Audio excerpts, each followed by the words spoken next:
Sementara itu dikhawatirkan debit air terus meluap, petugas Badan Penanggulangan Bencana Daerah Kabupaten Blitar, Jawa Timur terpaksa mengevakuasi sejumlah warga ke tempat penampungan yang lebih aman. Hal ini dilakukan mengingat intensitas hujan di wilayah Blitar tergolong tinggi.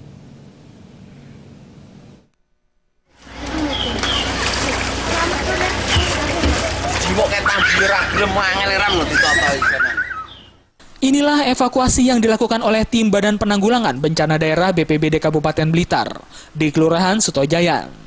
Dalam evakuasi ini, petugas lebih memprioritaskan warga usia lanjut, ibu-ibu, dan anak. Dengan menggunakan mobil, warga korban banjir ini dievakuasi ke tempat penampungan yang lebih aman, yang berada di kantor Kelurahan Sutojayan. Di posko pengungsian ini, tercatat 30 warga yang mengungsi. Idawati, salah satu warga korban banjir, mengatakan dirinya terpaksa mengungsi karena rumahnya terendam air setinggi lutut orang dewasa. Tadi malam jam 2. Mengungsi di sini kenapa?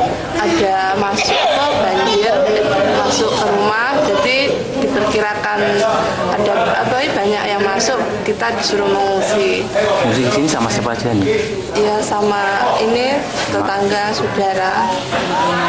Iya. Sampai kapan Bu mengungsi di sini? Iya, langsung pulang nanti kalau sudah surut airnya.